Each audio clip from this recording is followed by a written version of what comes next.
Welcome to Ball and Chain Podcast. This is where we're going to talk about some video games, some board games, all kinds of movies, TV shows, pretty much anything we want to do to have fun. I'm Max Morgan. I have with me, it's my angel. Hello. Hello. This is episode 214, not to be confused with 215, because that's what I've written down on our sheet, because we missed last week. So that's okay, though. We'll catch up in rare form and make sure we have a good time doing it. We're still getting over colds. We talked about that last night on the 8-bit stream. Yeah. If you missed it, make sure you go back and watch it, though. We're playing Dark Cloud 2. Boom, right here. Dark Cloud 2 on the PS2. Kind of going back and playing some old school games, having some fun. We streamed last night, so go to youtube.com/72DPI online for that goodness. Make sure you get subscribed while you're there.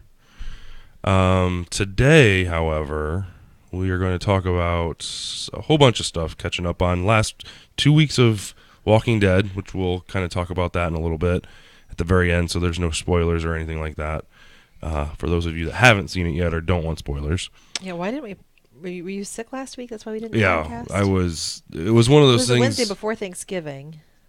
Yeah, I was. I think it was one of those days where you came home and you slept all night. Yeah, I came home and I was like, there's this thing called a bed, and Yeah. I really wanted to podcast too. Like I wanted, because we're going to also talk about net neutrality, and I was really stoked about. We were going to talk about Black Friday deals. Black Friday deals. We were going to talk about net neutrality. It was going to be an excellent show, and I just couldn't pull it together. Like, I sat down in the chair. I was like, I don't think this is going to work.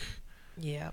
So I don't think I saw you the whole night. I went upstairs, and like it was one of those things where you're like, I'm going to go lay down for just a few minutes. You always tell me that, and Just I'm always a like, few. you're not going to. Like, as soon as you're down, you're out. Like, you fall asleep faster than anybody I've ever met. And I stay asleep longer, too, I think. Yeah. It takes a lot to wake me up. Except for when you wake up running around the house in the middle of the night. And even then, sometimes I don't wake up, which is unfortunate. Right. Because it scares a lot of people.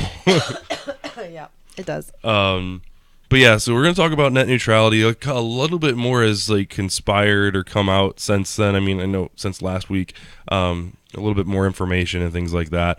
We're going to try and give the unbiased opinions. I know it's a people want to say that it is not a partisan topic, but it is very much a partisan topic. Like, there are people on the left that want it this way, there are people on the right that want it this way, and there's people in the middle that just want the internet.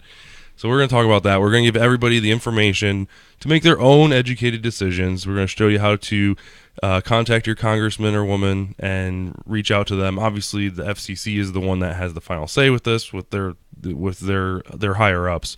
But at the end of the day, we're going to make sure that our voices can be heard and try and educate everybody about both sides of the argument. And yeah, we'll have some fun. So I've also want to talk about the Punsher on Netflix, because that is stupid awesome. I haven't watched it. Other than like when I'm falling asleep, I see about 2 seconds of it before I pass out. And then if there's time, I would like to get into the Xbox One X that released 2 weeks ago or whatever. We were going to talk about it last week, and I don't know. If we get to it, that's not the last thing on the docket. So yeah. And I wouldn't mind just throwing it out there. If you scored any awesome Black Friday deals, Right. what did you score? I know it's past the fact now.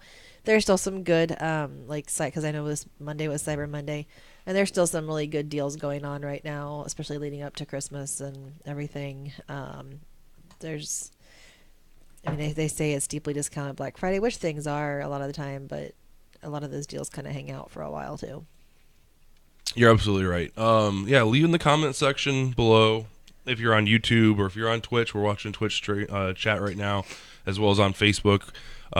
If you got some good deals, let us know what you got. I mean, you don't necessarily have to tell us how much you spent or whatever, but All right. God, there's like a freaking fur on my face. Ugh. Shave. I did, but it's not mine. It's like a cat fur. Stupid cat. Get out. Anyway. So yeah, what do you want to talk about first? You want to do the net neutrality thing first and kind of really divide the whole thing up? Okay, so full disclosure, you are a Democrat, Yep. full-blown liberal, with, I think, a little bit of conservative in you. I think you have a little bit of conservative in you. Just a little speck. I'm trying to remember when taking those tests online where it put me. It was like in the upper, I forget what it's called, though. 'Cause I don't really, honestly, I'm more apathetic when it comes to, like, most things. Religion, politics, like, I would call it more apathy. Okay. Just because I don't follow it. Okay. And I'll put it out there. I don't listen to the radio shows. I hate talk radio with a passion. But why do you? Well, why do you? Because it's boring. Okay. Okay. So there you go. You're not entertained. No, I have no interest in politics whatsoever. Okay. Well, you're still not entertained. Gotcha. Right. Anyway, so I mean, not. Sorry for all those who listen to talk radio. I'm not bad mouthing it. It's just not my cup of tea. Right. It's not how It's I not want to for spend everybody. my day. I don't. Yeah. That's not for everybody. I will agree to that. Is definitely not for everybody. Whether you're left, right, or center, it's not for everybody. Right. And full disclosure, we don't normally talk about politics on the show. We try to keep it off the show as much as humanly possible because we don't agree. we really don't agree on a lot of things. We keep politics out of our house, right? For the most part. Exactly. Every once in a while, we'll talk about. Yeah, and I think for the most part, we both see each other's ways, but we're so, I don't want to say disjointed from the whole thing. We're so relaxed that it's like, hey, you can have your opinion and I can have mine, and we can both live together in harmony and somehow maintain a marriage. It's possible. It really is. If you are two grown adults. That's what it takes, though, two grown adults that are open-minded. Right? That's what I would say. And I mean, that's what I say. Now, if you say a different thing, you're like, every time we talk about politics, I want to divorce you. I just don't say anything because that's expensive and we don't have the money for that. I got you. Now you got me thinking. No. No. Oh, God. Yeah. You heard it here, episode 214, the day Mox got divorced because he figured it out. No. Anyway. I don't know that it's necessarily the two grown adults thing as it is.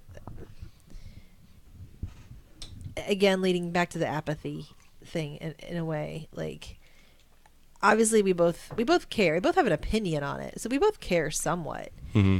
But it's not what we live our lives by. Whereas there are people who are very like... This is how it has to be. If it's not like this, the world ends. Right. In a way. I mean, that's not necessarily what I'm trying to say, I guess. More or less,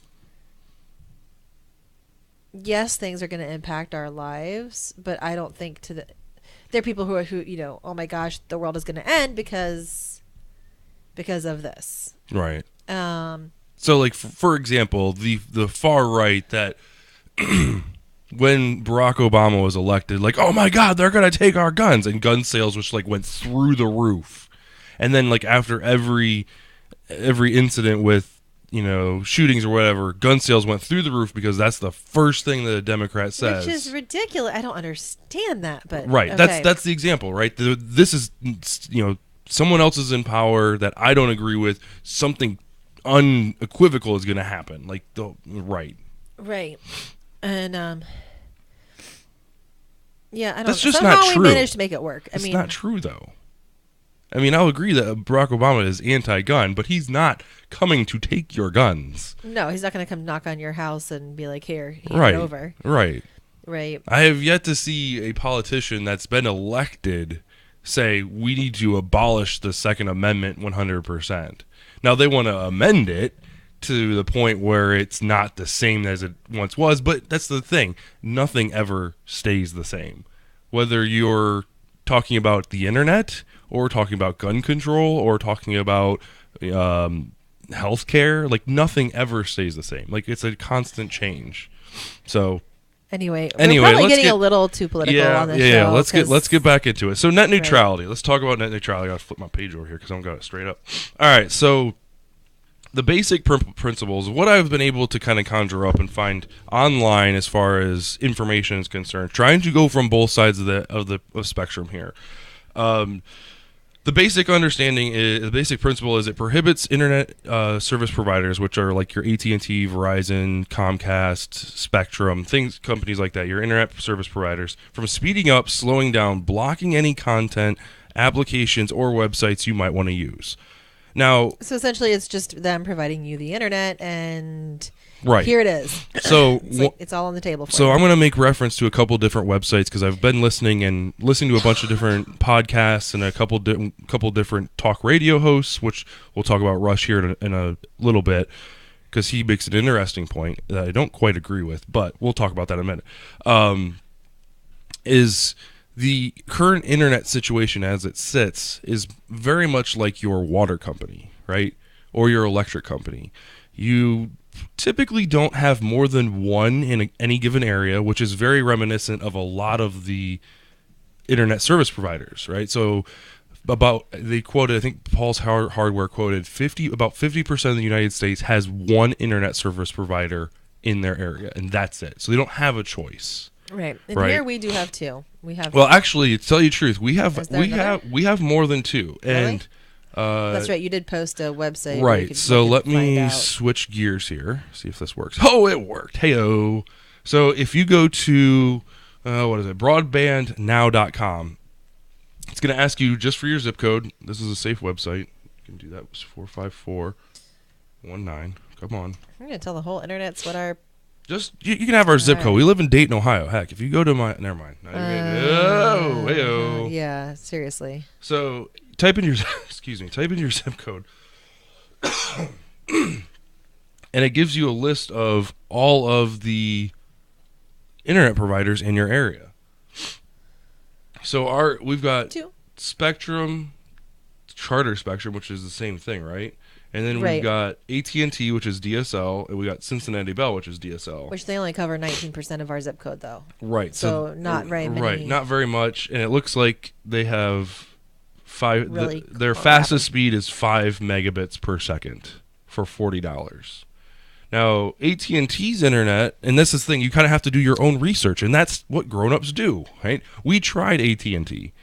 We couldn't stream video to Twitch and to. It wasn't that bad, was it? I didn't think. I was constantly getting like pings, like you're dropping frames and stuff like that. Okay. And like we're streaming to 3 different websites right now, and we don't have any drop frames at all. So there's definitely a difference, and I think it's the difference between the actual coaxial cable internet versus DSL. I don't have any data to back that up. So. This is a website where you can go and check out which internet providers you have around you. So you're right. Some people only have access to one. There's a monopoly in their area. That sucks. That's a whole different problem, right? That is not net neutrality. That has nothing to do with net neutrality. That is just a terrible situation for them. Apologize. Can't get over it. You got to get over it. The problem that I'm seeing right now is in that brief description that I talk about. What's that say? Well, I got this email the other day. You have increased your internet speed we have increased. Oh, yeah. Yeah, to 100. This website's only saying that they offer 50, so I'm not sure how updated this is. Right. Well, it also, this is very much like Wikipedia, where you can report things to them or whatever. So, like, take it with a grain of salt. It's got links to their website, so you can check out their most recent thing. Keep that up. That's good information. No. So that'll come up in this conversation, I promise you. So one of the things that is already happening now, because net neutrality is already enacted right now, as of 2014, I believe, right?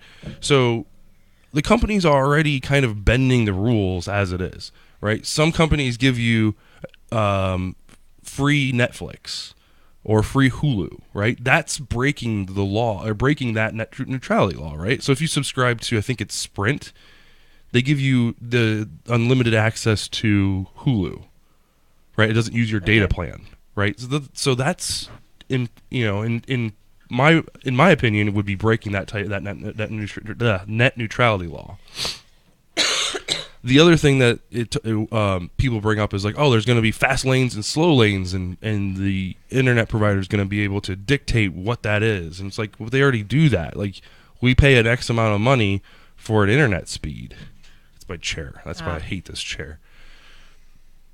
They already have tiered internet, so like you're already, in the argument is, oh well, that's biased because if you don't have a lot of money, you can't afford the highest internet. It should be equal, right? So there's like these different branching versions. Well, that's kind of an odd argument because I mean, I don't have a lot of money. I can't afford a BMW, right? So exactly. I mean that argument.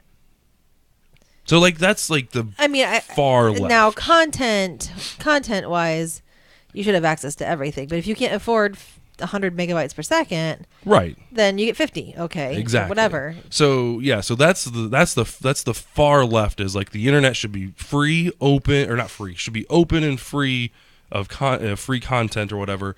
And there shouldn't be fast lanes and slow lanes. Everyone should have the exact same connection or access to the exact same connection. And I don't think that's necessary because people that just use bandwidth for Facebook and nothing else, and don't do the streaming, and aren't a business or anything like that don't really have any business having that type of internet speed, right? For the same price that a business has. So, I guess. So the other, so what you were talking about with is the if the net neutrality was to be repealed, one of the scare tactics or one of the bullet points, whatever side you're on, of the people that are for it is this breakup of services, right? So think of it like how cable is right now, right? If you want the sports package, you have to pay a certain premium, like a certain price, and you get a collection of sports channels. Or if you want a movie package, you want like the HBOs and the Cinemax and the Showtimes, you have to pay a premium for those access to those channels. Well, people are relating it to oh shoot, I don't have it here. No, it wasn't Denmark. That was something else we were talking about. Okay. So again, credit Paul's Hardware for bringing it up, but like view image, here we go. So like this is an image from a current image from Poland, right, where there is no net neutrality. It's completely wiped out, right? So if you want access to Skype and Instant Messenger, and I don't know what all some of these other apps are. I think this one is Google Hangouts. I'm pretty sure this one is just like IM, maybe? Although that looks like Apple, like FaceTime and Apple Messenger. Right. So they have to pay an extra amount just for that block of stuff, right? If you want access to things like Facebook and Instagram and Twitter and Snapchat and Facebook Messenger and I don't know what that is, and LinkedIn and Pinterest, you have to pay extra for that. And video, if you want an extra connection for YouTube, so like if you want to watch our stream right now or access to our archives, you have to pay extra. You have to pay extra to your internet provider, right? So this also doubles to the cost of your Netflix. So you have to pay Netflix for the subscription, and you have to pay your internet provider to access the website. Yeah. So this is and really we use something almost out of every single category. Right, and that's the scary part out of it is like if you want access to your email, like Gmail, hell yeah, I need access to that. Your Drive account, really need access to that. This Microsoft Cloud service, that's what all of the shit's saved on our Xbox. Chair again? Yeah, that's probably my chair. Sorry. We have a sick kid upstairs, so I keep listening. No, that's a cough. That's a cough. This one, I mean, I know when I work out, I use Spotify, but I can change that. I mean, I'm assuming Pandora is probably going to fall in this list too, right? Yeah, it would. I would imagine. So you're going to be paying, for all of these. So the biggest bullet point for people that are against repealing this net neutrality is you're going to end up paying. You're going to end up paying your internet providers this extra amount of money because this is what they're going to do, right? And of course, like Comcast and some of the other some of the other companies have come out saying, "Oh, we're not going to throttle and we're not going to cancel subscriptions and stuff like that," and they can say that all they want. And right, they say that now because they want you to repeal it. well, but here's the thing: like, at the end of the day, the conversation just boils down to who do you trust more? Do you trust your internet provider, the company that runs the business, that has to earn your business every day, or do you trust the government more? Right? Do you know? Having you should trust the government. You should be able to trust the government more, right? But what they don't talk about is the fact that if you pull out your cable bill or your phone bill, well, probably more so your cable bill. Pull out your cable bill right now. I'm sure there is a sports fee on there, a regional sports fee. There's a regulatory recovery fee. There's probably about... You get a bunch of taxes and fees.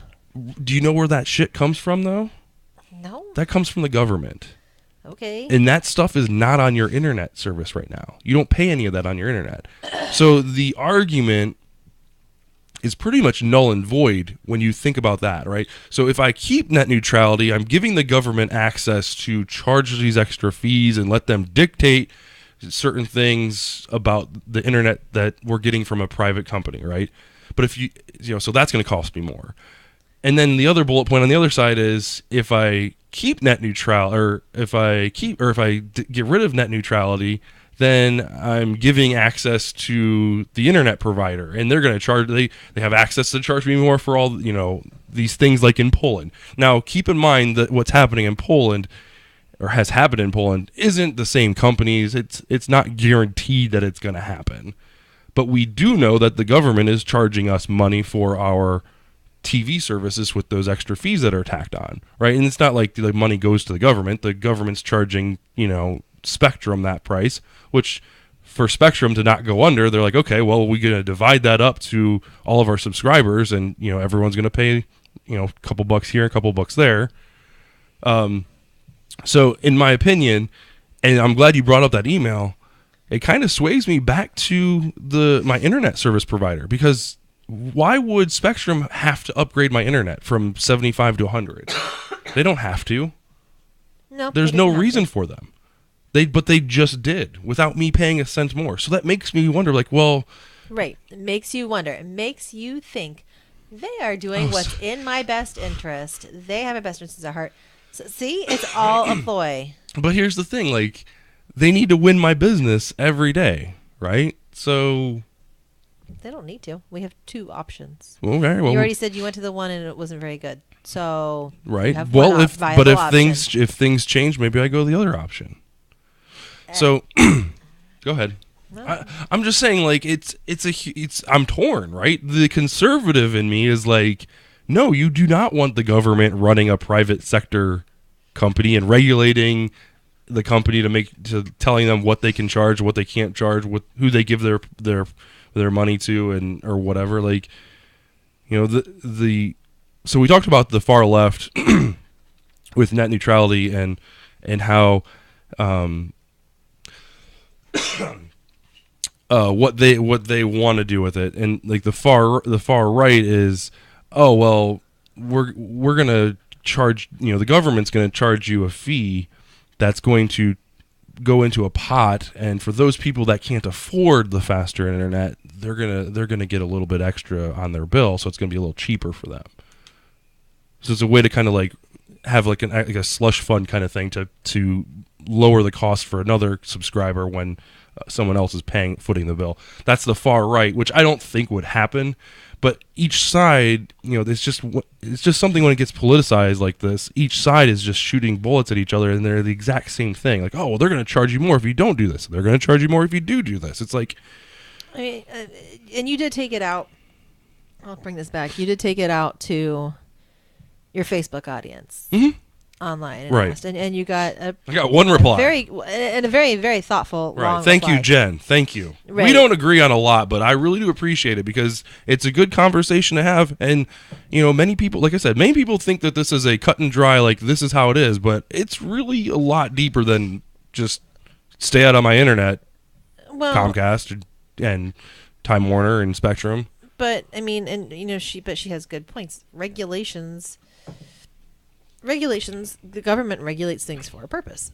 Right. Generally, it is for like a lot of times it's for health benefits or just like the greater good of it's people. I Right. mean, and that's why we elect certain people in, we have, as the people of the United States, we should have, I'm not going to get into the whole electoral process issues we have, but we should have the power to elect who we want to have in office. Right. And by doing that, we therefore should be able to kind of control the policies that are being made. So I mean, to an extent, but right, to an extent. And so, I mean, it does come back to, you have your checks and balances. You have us watching out for our government. Trying to put in the best people for the job. They're in turn trying to look out for the people who elected them. All this stuff. That's how it's supposed to run. I'm not saying that that's how it's going, but that's how it's supposed to run. But regulations, and these are some that, Jen pointed out. Houses were made with lead paint.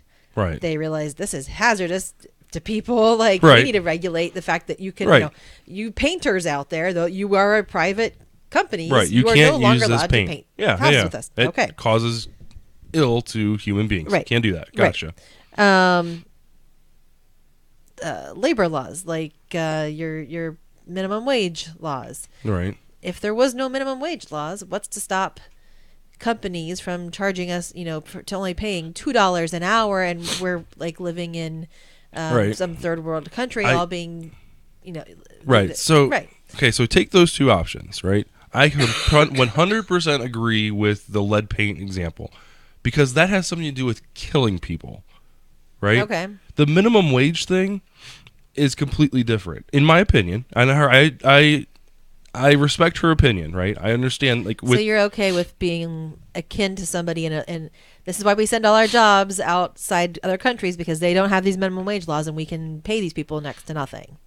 But it would be okay to pay people in our own country next to nothing. But but here's the thing, with the established society that we have right now, if my company that I work for suddenly said, you know what, we're just going to pay you $2 an hour, do you know how many people would walk out the door and go to another call center and make more money? I mean, they already do make more money when they leave my job. Because there's what? There's no jobs? No, because the government has put into place that I'm saying minimum wage. Right. I'm saying in a world where in a world where we've had a minimum wage. Right. Minimum wage has been established. There's a certain right. They can go out and they can get higher paying jobs. Right. So what's stopping people from doing that without the minimum wage cap? Like, if I were to take away the minimum wage cap and say, you know what, this job right here is only worth $15 an hour, right? You clean 3 trash cans a day. You don't think the prices would drop and our economy would just go poof? I think if a business wants to stay in business, they will pay their they'll pay their customers in order some of our largest companies, Nike, export to other countries. And they would still do that. They would still export to other countries. But do you think will someone in America take a job for $2 an hour? They may, if they had to. I don't think they would. If that was the only thing available because nobody was offering more, I don't think they would. Otherwise, the companies be. Okay. Otherwise, we're getting into more conversation that we don't need to get. Yeah, you're right. Get back on track. Okay, go ahead. Go talk about what finish Jen's thought. I want you to finish because you're on a good roll. Finish Jen's thought. That was what I was just bringing. I wasn't going through the whole thing. Okay, that's fine. I agree with her on the lead thing, the minimum wage thing, and some of the other points that she put in there that aren't about somebody getting injured or bodily harm or whatever. That's fine. Like, we should have warning labels on the little packets that are in your shoes not to eat them because they will kill you or dehydrate you or whatever. Like, you should have those. Like, that's the kind of stuff that needs to happen. But like telling an internet service provider, like, hey, you have to provide everyone the same level of internet at the same price. Like, it's the internet. At the same price, no. If that's okay, go ahead. But regulation still has to happen. I mean, there's still companies, businesses should not be able to run the country. I don't think the internet's the country, though. I think the biggest problem right now that we have... But people in the country use it, and that's what I'm saying. Like, if you just let all these companies go totally unregulated, like you're saying, whether it's... because right now, yes, we're talking net neutrality and the internet. Right. But that just opens the door to other companies and other types of companies not allowing the regulation, right? So government gets out of that. Government gets out of everything. Everything swings to the right. And there's no... I guess the one thing that I want to do, the only thing that I want is I want to make sure that I have access to all the websites that I want in the United States, right? I want to make sure that happens. I don't want to pay. What's up? Oh, I don't want to pay for more. I don't want to pay for the broken down thing like in Poland. I don't like that. That's a terrible idea. Like. Agreed. That just sounds bad. But like at the end of the day, hilarious picture. But at the end of the day, I feel like the government shouldn't be able to dictate what a private company does when it's not harming something. Like when it's not physically harming someone, right? Or there's some type of bodily harm that can come from the product or service that they're providing, right? We're talking about an internet service, right? If the government was interested in, and there are government programs for internet speeds, and I know this because we offer one at my job. We offer an internet speed through a government program where customers can go in, get access to this, and it's only like $10 a month. But at the end of the day, the internet speed is only like 5 megabits. Right? And you have to prove there's a couple different processes you have to go through to make sure that you qualify for it, and it's all government funded. And at the end of the day, our company still gets paid for it.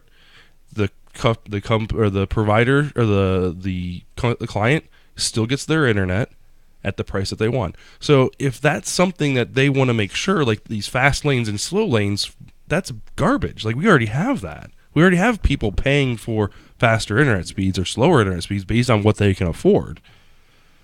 And at the end of the day, those are the two. Basically the conversation boils down to: do you trust your government more, or do you trust your internet service provider more? And with that, I would definitely say at this point, I'm not trusting the government and who's in there. But the thing is, the government changes with every election, right? Exactly, which is why everything that was done over the last 8 years is now being attempted to be unraveled by our current administration. Right, and in 4 more years, it'll all go back the other way. Hopefully it will.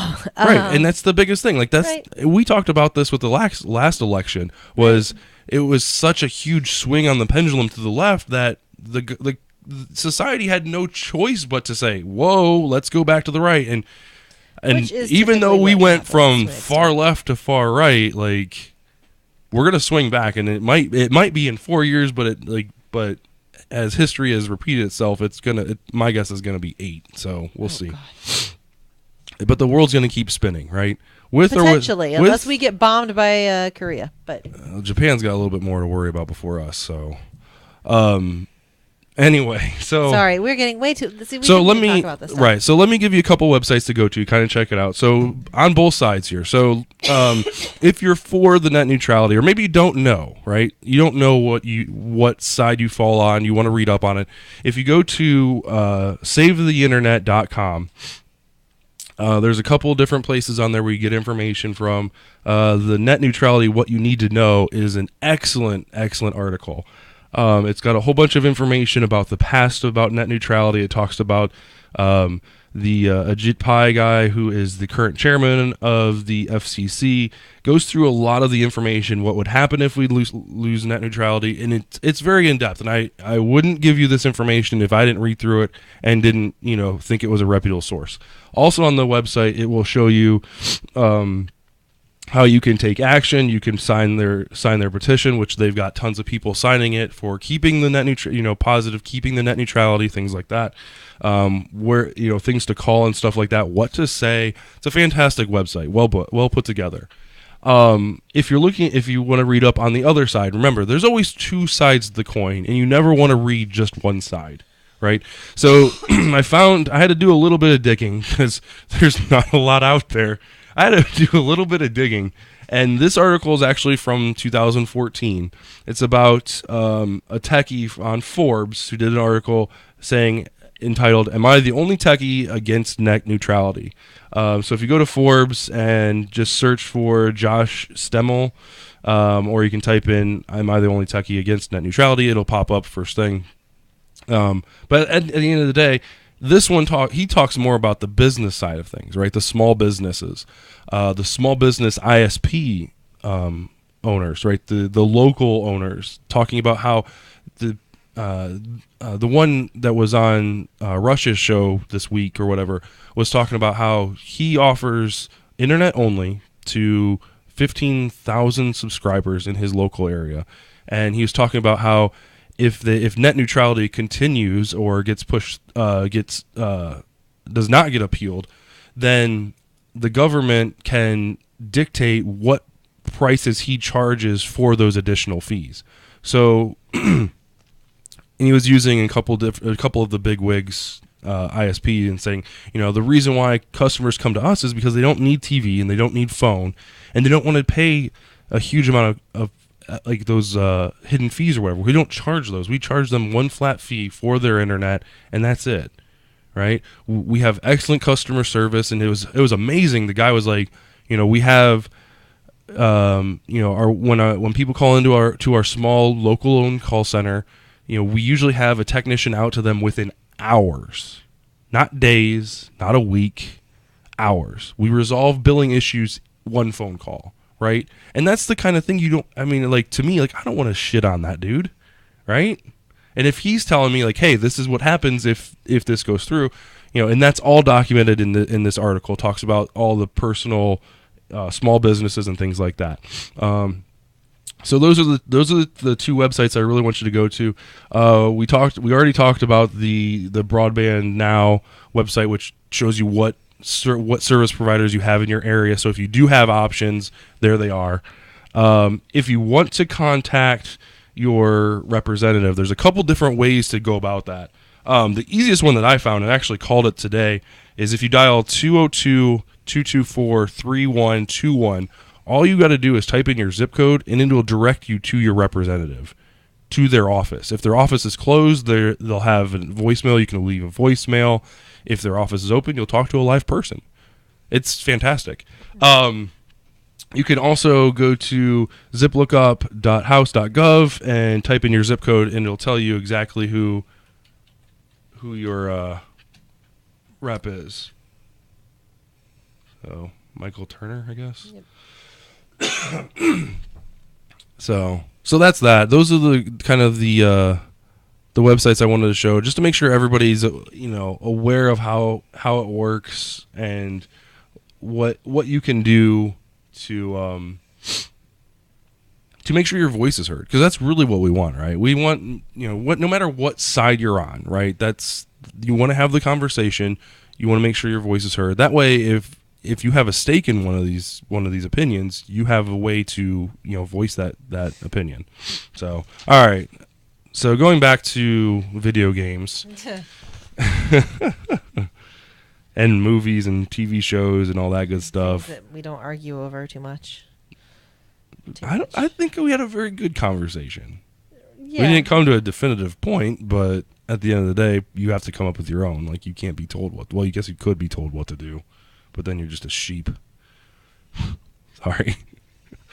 Anyway. All right. So all right. What do you want to talk about next? It's 9:30. I know. The only thing I have is Walking Dead, really, because I really don't have any other. Let me talk about Punisher real quick. In 2 minutes. Which it kind of leads into Walking Dead because it's the same character. Oh, you're right. It is. Holy cow! God, my contact is not working right now. Oh God, there it goes. All right. So. Oh, Or not same character, sorry, same actor. Same actor, yeah. That would be a huge crossover. I know, right? All right, so Punisher, Netflix original. So I kind of poo-pooed these Netflix original Avenger shows for I didn't ever watch them, right? And it just was like, oh, this is probably garbage because it's a Netflix or it's an original. Like it's But probably you know what though? Netflix has some good originals. well, I always considered them low budget and didn't expect Orange is the New Black? low. That is low budget. No. It's got some like big name people in there and stuff. Now, No, it Really? only started out with Alec. I mean, no, she's not. Anyway. the one guy from American Pie for one season, right? First season. First season. Yeah. All right. Well, I shouldn't have poo-pooed it. I apologize. I shouldn't have poo-pooed it. Full House.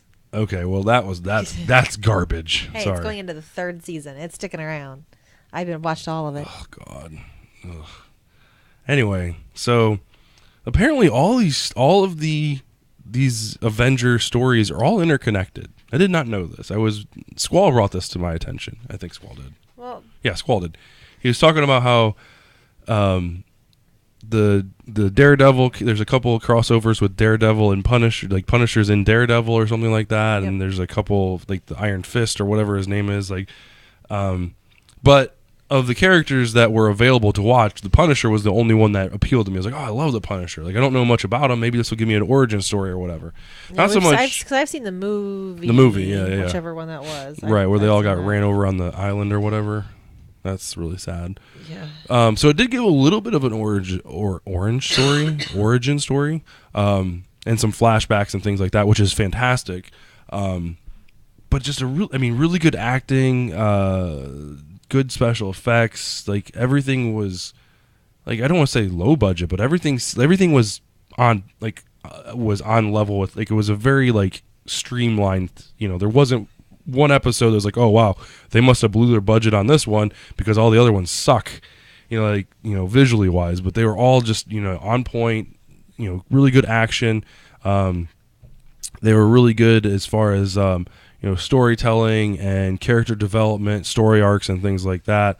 And kind of like what Rob said, like all the Marvel shows are connected that way, and it's very well written. And the thing is, I have no interest in Daredevil or any of the other ones for that matter. I might have watched there was an actual Avengers one where there's multiple of them in together, I guess, or something like that. I might watch that one. But after watching this one, and maybe it's because of the actor, I don't know what the actor's name is, I apologize, that plays Shane in Walking Dead. Yeah, that plays Shane, or plays John Blumenthal. That sounds familiar. But I am going to go back and watch those other ones. I have no interest in Daredevil, but I'm going to go back and watch it just because of how well this one was written. And I highly recommend it, even if you're not interested in any of the characters. It's really good storytelling. I don't know, I can't speak on the other episodes, but it gives a really good backstory of Frank Castle. Oh, it's Defenders, not Avengers. Oh, okay. Gotcha. Like I said, not really too familiar with it.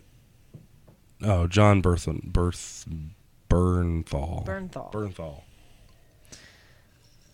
I was close. So, highly recommend it. I'm only, I want to say, I think I'm 2 episodes away from the end, which is really sad. Really, really sad. I don't want it to end. So that's the Punisher. All right, let's talk Walking Dead. Yep, we're catching up on 2 episodes. So I'm gonna, again, if you don't want any spoilers, don't listen. Oh, there you go.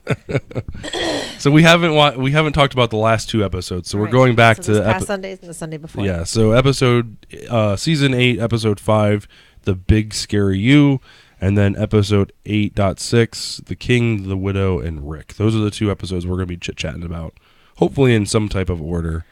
Mm-hmm. So we'll go back to the one 2 weeks ago. We finally get a look at what's going on in the trailer where Negan and Gabriel have been holed up this entire time. That's one thing about this season I've noticed. We've been following what Rick's group has really, they took the charge in the all-out war. They kind of got everything started. And we've been seeing a few of them, but really everybody that was left at Alexandria, like Michonne and Carl and Rosita, we haven't really seen them at all this season. And Gabriel and Negan were, first episode, then they got stuck in the trailer, and again, we're now finally seeing them again in episode 5. So it's kind of odd that we're going such huge gaps between catching up with some of these characters. Right. And I guess then it makes it seem like it's been a long time since we've seen them, but really, this season's taking place in a matter of days. Really. Right. There's almost like every episode, there's like some crossover from the episode before or more, which, like you said, is making it seem like it's this huge. Why isn't Maggie having her baby yet? Right. Like, come on. Right. Isn't she about due? Like, when she's really not. 2 seasons have only taken the course over like 2 weeks. Right. Exactly. Which is really strange. We're used to it moving a little bit quicker between seasons, at least. Right. Time's really slowed down. Excuse me. But so one of the big things that I wanted to talk about was Carol.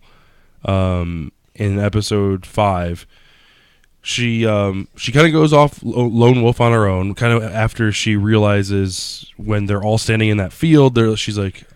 And they said the kingdom. Okay, so the kingdom people have made it to the satellite station. Correct. And she decides to go into the building. Yeah, to look around. Yeah, because the kingdom, those guys were like, oh yeah, we checked the perimeter, everything's good. She's like, did you check inside the building? And they're like, oh, just the perimeter. So she's like, well, and she didn't say anything, and she just did her thing.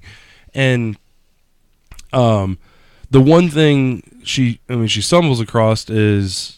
She first clears out quite a few people, but she's in like the standoff with probably about 6 or 7 other guys or whatever, and she, kind of bamboozles her way around and is able to overtake them.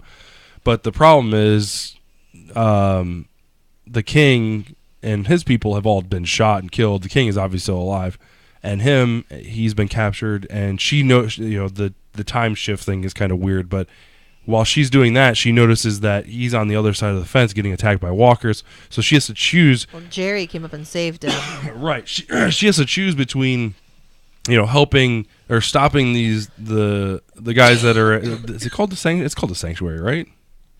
Negan's where place? They are? The Negan's the home base is Sanctuary. Right, they're at the satellite station. Right, stopping these guys at the satellite location, bringing these extra weapons to the Sanctuary. Right. So she has to choose between stopping them or helping the king, and she chooses to help the king and let the other the Negan's group go, the Saviors go, which I think is an interesting turn for her character. She's usually the one that is, I'm going to get the job done no matter what the cost. Like, look at the flowers, kind of, right? And the killing the people in the prison when they were ill. Right, exactly. Like, that to me, and I don't know if that's, kind of her revelation is like, I can't do that anymore. Like, I'm we'll find a way, kind of thing. Part of it, I mean, she did have that where she was tired of killing, and she went off, on her own, left Alexandria. Right. So that may be part of it, but I think part of it too is the bond that she has with Ezekiel. Because they've even talked about it a lot too. How even in the beginning of the episode, he's talking about how he puts on his face, and he even takes Carol aside and talks to her about how you have to decide who you want to be in this world, and he decided he was going to be, King Ezekiel, and this is what he needs to do. Right, that's the role he's going to play to kind of get everybody in motion and not really kind of stand by, but actually to live. Right. So, that was kind of in the beginning. They talked about how it's a decision, to make and get up and play the part. And he said, as he says throughout the whole episode, and still I smile. and they made a big deal out of how they've killed all these people. They've made their way to the satellite station, and not one of their ranks has died. Right. Knock and on then wood. Right. Then they get there and they just get mowed down. And Right. it broke him. Like, it really broke him. Right. Up to this point, the kingdom has worked with the saviors, and while it's not an ideal existence, his people never even knew about it. Yeah, that's what I was going to say. They didn't know they were being oppressed and that they were working to supply this other group. And so I think maybe which to me seems kind of weird, because like with all the other instances of Negan's group intervening with other societies, it's very much, we're going to knock on the door and come in, we're going to swing our around, and you're going to give us your right. How did King Ezekiel negotiate this type of trust? And that's very like not like Negan, like, or at least from what we can tell. Right. And we've seen that Negan a lot of he kind of sends out his, what do they call them, his their generals or whatever, generals, to the different groups. So right. I think it may be more to do with the particular one that's heading up this group. Rick and his group were very against Negan and what was going on with him from the beginning. They never even, I don't think they really even had a confrontation with Negan. They found the hilltop. The hilltop said, this is a problem. So they're like, oh, we're going to go in there and kill him. Right. So they go to the satellite station, kill all of Negan's people. Think it's over. Right. And they're not so much. And therefore Negan has to come and take the reins on it, I guess. Yeah. Whereas in these instances, I don't think that that's necessarily how things started out. It was, so I don't think Negan maybe didn't get as involved directly. It would be interesting to see those stories being told. Like, maybe Ezekiel met up with the general that was going to take over and was like, look, you don't want this to happen. Like, maybe they right. negotiated something before Negan had to get involved. Right. Whereas Rick kind of was very confrontational. Was right. like, we're not giving you shit. Right. So they took it out harder on them to show them, hey, this is not how this is going to go down. I'm sorry. Wow. I know.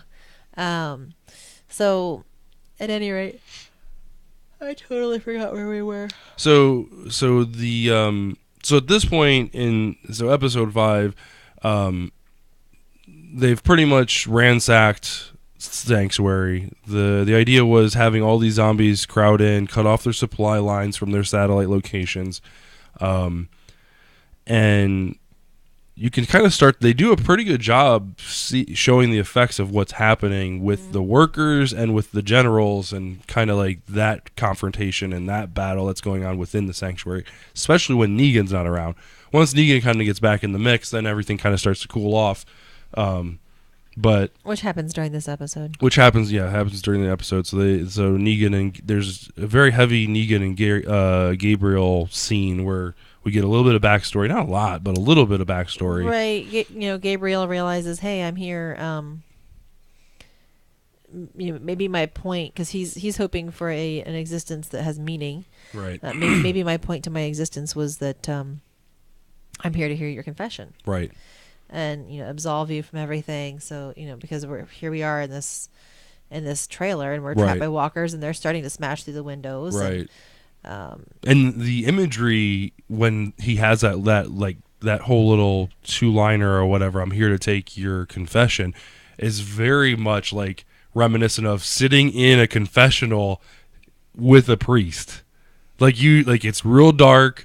If because you can do the face-to-face thing, or you can do the screen thing where you're not face to face. But the first part is like he's sitting down, and he's looking at him like it's face to face, and then like when they have their little hustle or whatever, or tussle, Gabriel's behind the door, and then it turns to very much where that's where Negan feels comfortable saying and telling him about well, I had a wife. And right, he and he does confess to the fact that he did have a wife before this all started, a real wife, a single wife.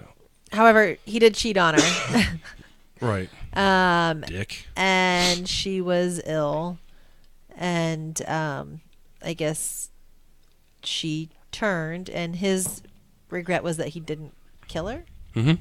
Yep, he couldn't do it. Yeah, it wasn't, hey, I regret cheating on my real wife, or I just couldn't kill her. Right, just the fact that I couldn't put her down. Couldn't do it. Can stick it to other ladies, but I could not put her down. So that was, but he was kind of crying, like, kind of tearing up a little bit about it. I don't know if he was tearing up. He wasn't his no, his macho man thing. His demeanor was different. Right. But it was kind of a lame confession, honestly. Yep. We did find out that he before all this started worked with kids in some capacity. Right. So there's a bunch of speculation about that. Was he a counselor? Was he a coach? Some type of sporting coach? Hence Lucille. Yeah. I really want him to be the what's the God? I just said it. What's the counselor? The counselor? Yeah, the school counselor. I think it's time to man up. But we did find out that there is a book out there called "Here's Negan." We should have bought that. We really should have. I'm super curious about what's in that book. I wonder if it's digital. I wonder if we can get it digital. It'll be cheaper. Likely. So anyhow, they do make it out of the trailer. Yep. And I guess to wrap up their story, Eugene goes down to take Gabriel some supplies, opens the door, and Gabriel has a fever. He's like shaking sweating up. And shaking and not making a lot of sense. And so I don't know if he got bit or scratched along the way. We don't really know yet. Yeah, because they got how they got out of the trailer was and they made fun of themselves. Thank God. They're like, "Oh, have you ever seen this trick before?" And they start rubbing zombie guts all over themselves. I still think that is well overplayed in the series. Like, I don't know how often it happens in the comics, but I feel like that's like the go-to thing in the series. Like, oh, if I want to go outside, right, take my zombie bath. Although it didn't last him very long because Gabriel tripped. Yeah. Which drew attention, and then the zombies... Somehow, yes. Zombies don't trip, apparently. Yeah. So, anyhow, so that kind of wraps up the storyline with them. Shiva. Yeah. So anyway, Carol, we kind of jumped around a little bit there, but Carol, Jerry, and Ezekiel do manage to escape the satellite. The couple of the saviors do escape with the weapons, which we see Daryl and Rick do manage to take them down and get the weapons back. They end up having their own little spat, though, about how they're going to finish up this war. And in the process end up destroying the weapons. Right. And in the trek back to the kingdom, we do lose Shiva in the process. The king's been greatly wounded. They're kind of down in this swampy ravine chemical thing, spill, whatever. Zombies are kind of crowding around them, and Shiva comes in to try to distract and take down the zombies. And well, didn't the king say that he saved her? Yeah, he saved her. Right. So this is kind of like... She was like in the zoo, sick with no humans. Right. So this is kind of like coming full circle or whatever for her. So, I mean, it stinks, but... because there's no more lion or tiger like to save the day or whatever. But I mean, she went out with a bang. And she did. It was sad.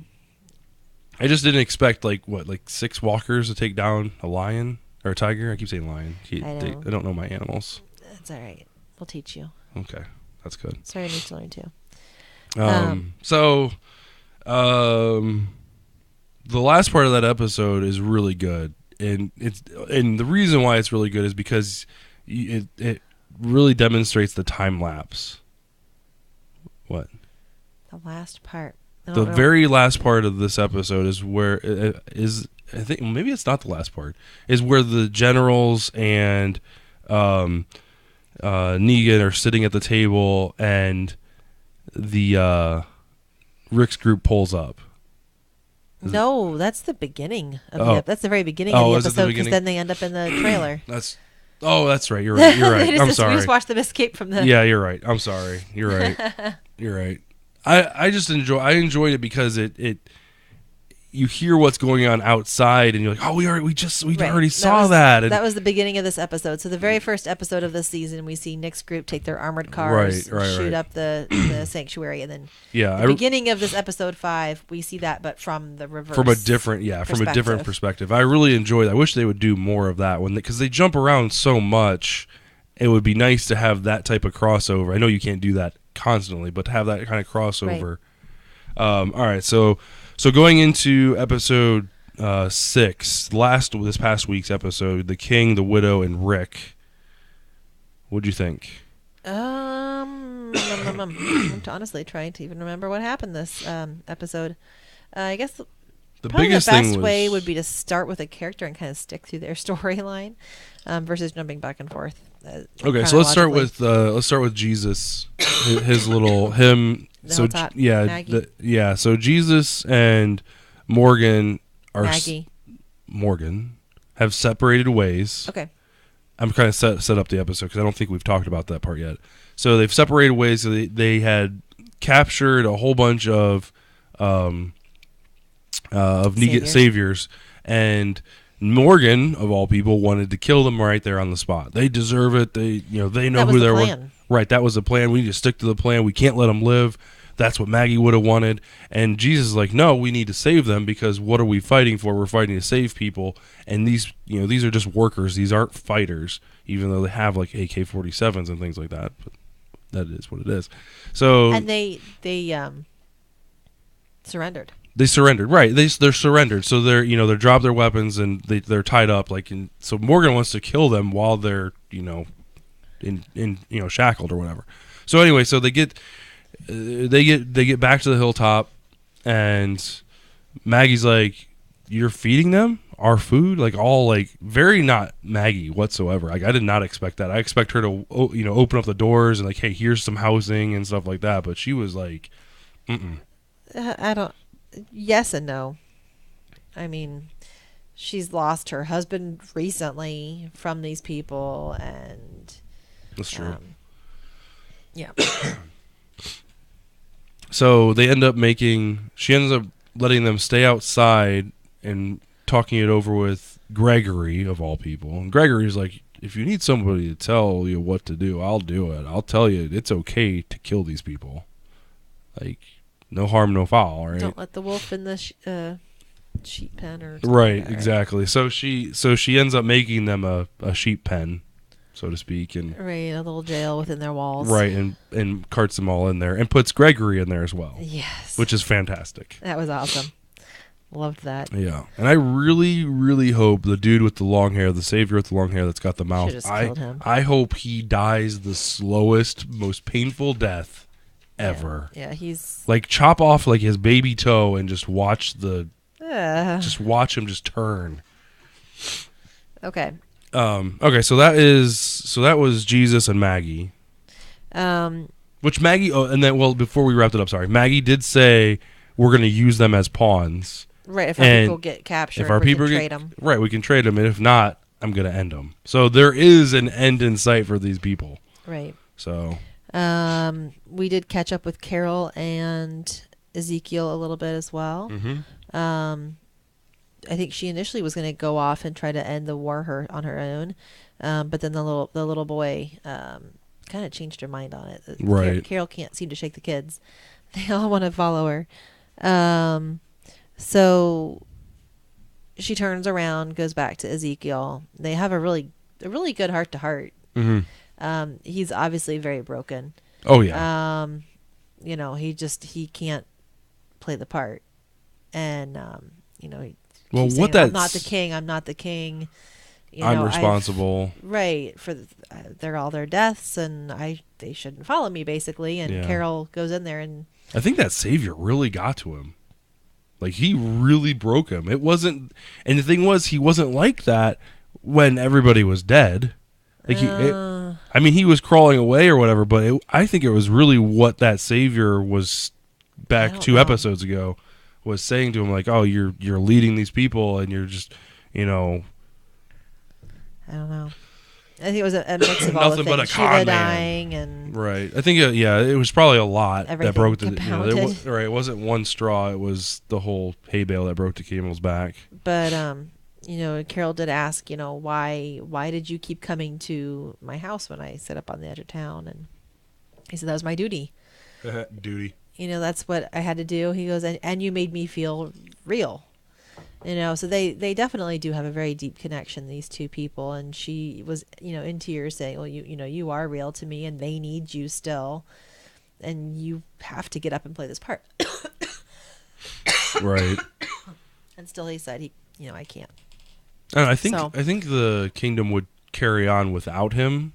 Again, like he's kind of started this thing where people feel like they have purpose. And I don't think he's such an integral part to the process, but I don't know. It does give them like that sense of like encouragement. Yeah. So he's become a figure, like a mascot almost, I think, of the town. right. It is called the kingdom. Right. It can't be called the kingdom if it doesn't have a king. Exactly. Right. Carl brought a new character onto the episode. I didn't trust him at first. I do. Sadiq. It was if you notice, he didn't put his knife down for a long time. Like he kept his knife out through the entire conversation, and I don't think I paid that much attention. I'm like, man, I know we can't kill Carl. We saw him. Was it the first episode of the season? I think it was the first. Yeah, and Rick starts shooting at him or whatever. Right.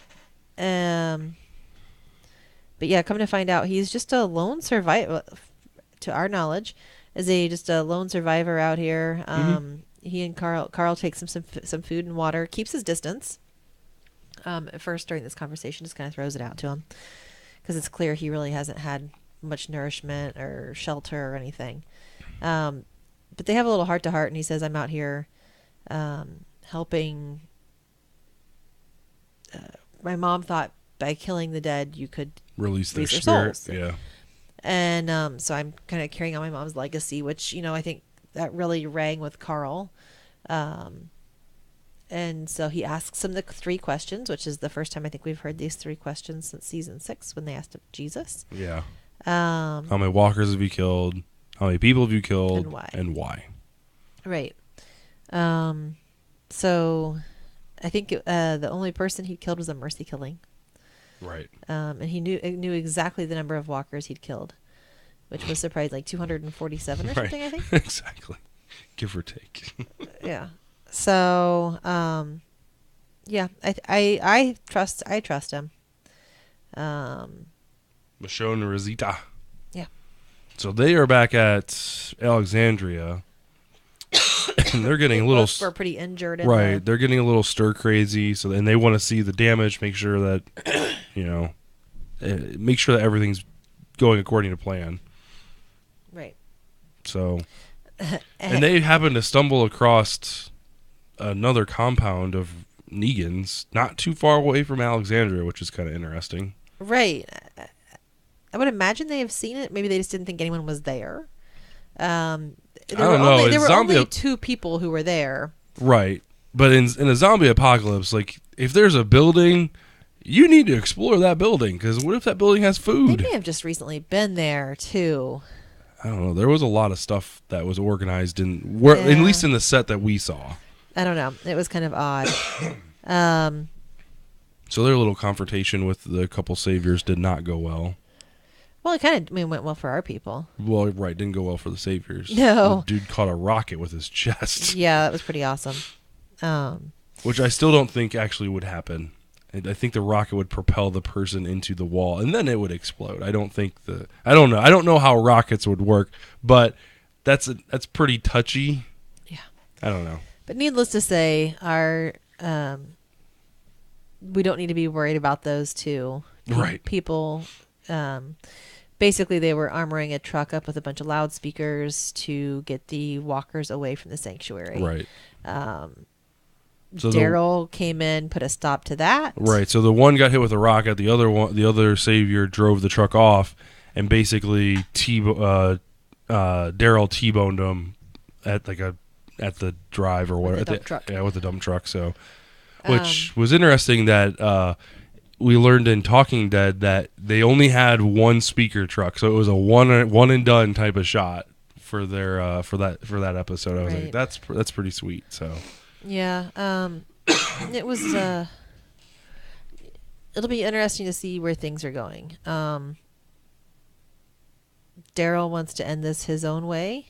He went to Tara, and we I think we neglected to mention this too. He went to Tara and said, I know you wanted to kill. I know you wanted to kill Dwight back there, and she said, you were right. You were right not to have killed him because he's given us some good intel, basically. And he goes, yeah, but we can go ahead and kill him now. Right. Basically said, well, let's just go ahead. And she said, I want to be the one to do it. And he's like, well, we both can do it. Right. So I found that kind of interesting. Well, Daryl lately has been very just kill him. We lost. He killed the one dude from season 1. I don't remember the dude's name. Oh, yeah, that was Morales. Yeah, that was a few episodes back, but he with the baby. Yeah, he got a bolt to the back of the head. Yeah, you're right. So he's very much kill him. Even the one was a kid, I think, or like a kid in his 20s that was hiding behind the tree or whatever. And Rick said, come out, we won't kill you. Right. Tell us where they're at and give us where they're going. And he did. And then Daryl just shot him in the head. Yeah. It's like, dude, we got the information. Yeah. So I think his time there at the sanctuary may have done a little more damage than what you right. realized. So yeah, Daryl is very much, this is the plan and we are following it to the letter. Well, now he wants to go off of it though. I think Rick is the one who wanted to stick to the plan. Daryl just wanted to go take those weapons and kill Negan. No, yeah, that's true. Which I'm not understanding Rick's current part of this plan right now, which clearly doesn't to Rick. So this is the last part, right? Yeah, we talked about everybody else. Yeah. So the last part with Rick is he goes for some reason goes back to the junkyard people who double crossed him. Right. WTF, Why? Rick by himself. Right. Makes no sense. This and the and weird. She's sitting there naked with an apron doing art. Not even messy art, like wire hanger art, not pottery art. Right, and that's not the art that you want to do naked. Pottery art is fine because it's or painting soft. Or whatever, right? But metal and bending and knives and cutting, naked? You don't want to drop something somewhere. I mean, ouch. Yeah. Or get something pinched and twisted. Ow. Anyway. So she does greet him with clothes on, though. Right, she does put clothes on. Thank Lord. But and she just ends up saying no deal. Right, no deal. And then they take his clothes off and put him in a shipping container. Right, which she marks with the letter A, which I'm trying to figure out why the letter A is so important. Alexandria, maybe. Well, and if you think about the little boy, Sam. Mm-hmm.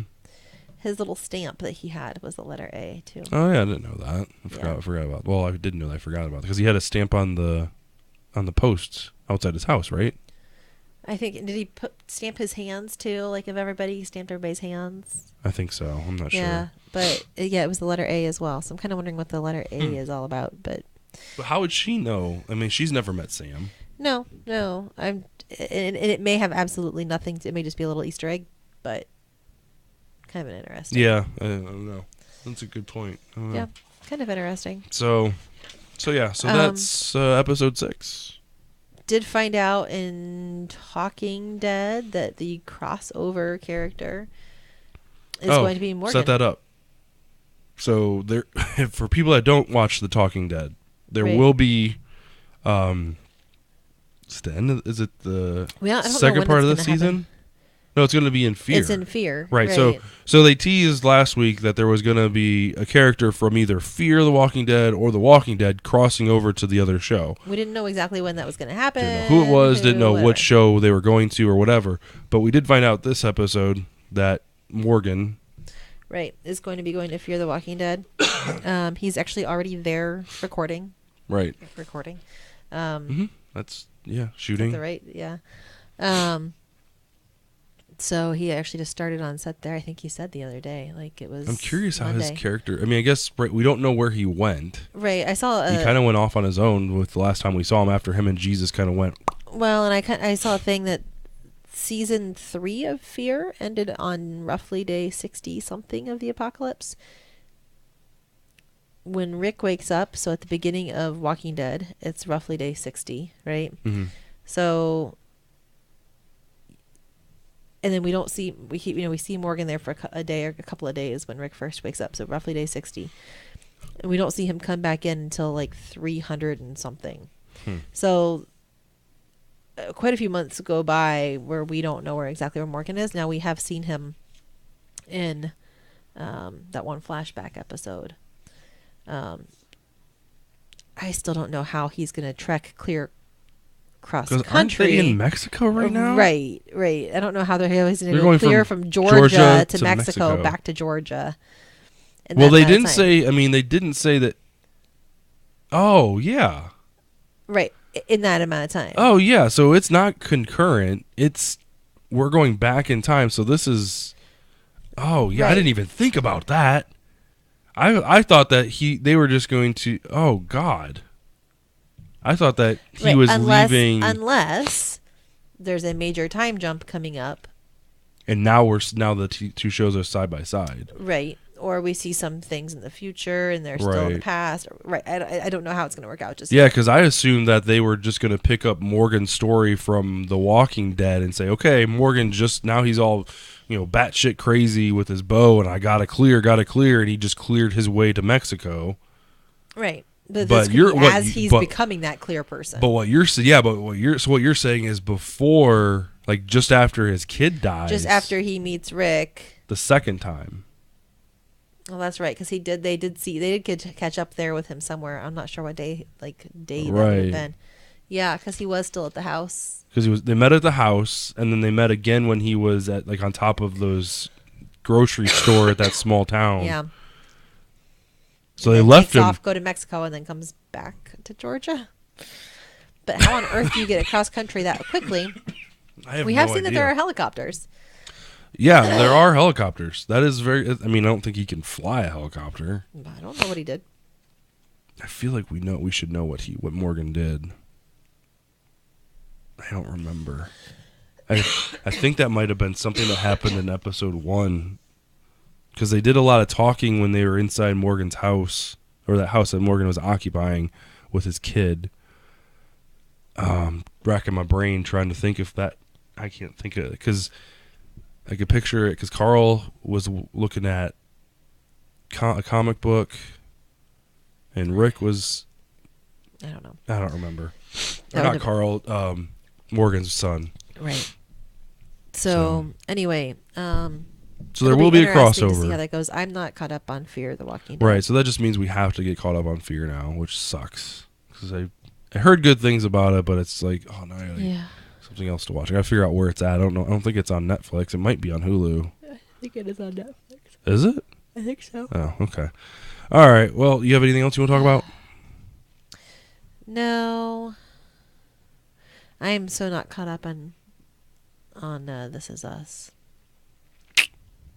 I've read a lot of spoilers. Oh. They're all recorded. I'm like 2 episodes back. Oh, well, that's not bad. That's not bad at all. When does it? It goes. It's on tonight, isn't it? It is on Tuesday nights. It's on Tuesday nights. Oh, it's on Tuesday nights. It was on yesterday. Yeah, there was one yesterday, and that's actually I think the last one before their winter break. All right. Well, you got time to catch up. Yeah. All right. Well, I did not write an outro. All right. Well, time to freestyle an outro. So thanks for watching, guys. Really do appreciate it. Head over to our YouTube channel, youtube.com/72DPI online. We got all of our archive shows there. We've also got our other podcasts and things like that. So on Monday nights, we do our Mana Drain podcast with Eli and I about Magic the Gathering. Tuesday is when you and I stream some old school games on 8-bit, kind of like what I talked about to the top of the show. We did, there's 2 episodes of Dark Cloud 2 and then 1 episode of Legend of Zelda Ocarina of Time. We'll probably go back to Zelda next Tuesday. Tomorrow we'll be streaming the Laundry Day stream, or we'll be having the Laundry Day stream streaming 7 Days to Die on the PC. This game is awesome. It's fantastic. It's really good. It's like the adult, like Squall was not joking. It's like the adult Minecraft.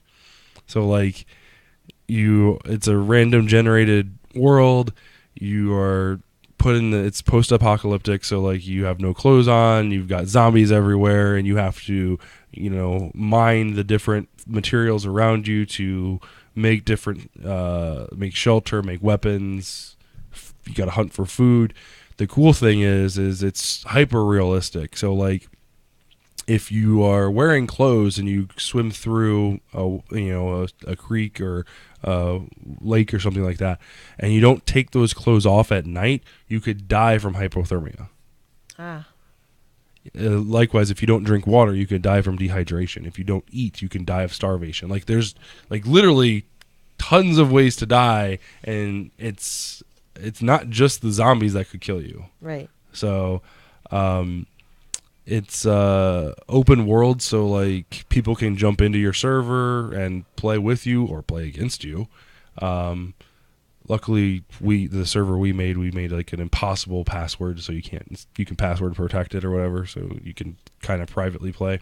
But it's a lot of fun, and essentially, I think Squall explained it to me. I think this is how he explained it. Every 7 days, there's what's called a red moon, and all of the zombies become like super aggressive or whatever. Oh, nice. So you basically have to hunker. You're building up to the 7th day so that you can survive the night or whatever. So apparently, Squall has never survived the 3rd night. And we've survived the first night. We played through the first night. We stopped playing, and we're gonna pick up tomorrow with the 2nd night. Maybe we'll play through to the 3rd and try and get through it all. So it's a really fun game on the PC, and it's super cheap too. It's from like 2013 or something like that, so it's dirt cheap. So highly recommend it. We'll be playing that tomorrow night. Then we take a couple days off, and we'll be back next week to do some more streaming and games and all that stuff. So I gotta get some work done in between here. Yep. All right. Well, if that's all, you got anything else? All right, guys. Well, I appreciate you watching. Have a great night, and be cool to one another. Don't be dicks. That's how I'm going to end the show. Okay. Be cool. Don't be a dick. Have a good night, guys. Good night.